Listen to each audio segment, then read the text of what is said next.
新竹东区一间私立的幼稚园，和家长通报涉嫌苦毒囡仔。这个所在，这个幼儿园3月份的时已经停业啊，检调嘛继续咧侦办。新竹的检方针对现场的负责人、姓大、姓赖的园长、甲姓吴的助理教保员，拢认为因有拍囡仔行为，即马依照违反儿少法、甲刑法，甲因提起公诉。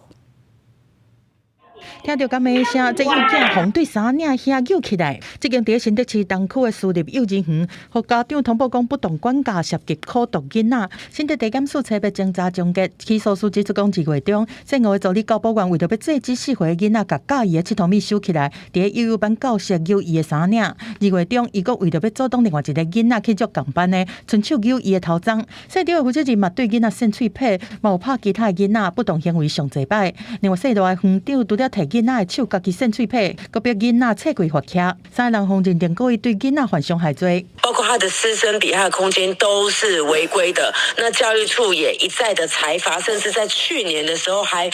叫这个园所的老师呢去上课去做正向管教的辅导，但是呢还是一再的出事。面台指出讲，这间幼儿园进前都有违规的记录，事情比无符合规定，佮用无教保资格的人员做教保服务。对去年底开始已经有400个采罚记录，虽然讲已经停业，但是民间团体呼吁苦毒囡仔的事件一直传出来，主管机关应该把相关案例整理，再用正向表达的方式，让第一线教保员知影拄着安怎处理。日本他们也是有这种机构儿虐的事件发生之后，他们就有列出来，就是你的正向的方式是什么？如果是采取怎么样的一个负向方式，对孩子的影响是为何？民间团体提起讲，家长选幼儿园会当加查敢有违规的记录，另外幼囝若拄着不当对待，有可能会出现奇怪的情形。家长会当加听因讲，加引导，注意囡仔发出的信号，再反映给学校也是主管机关。记者综合报道。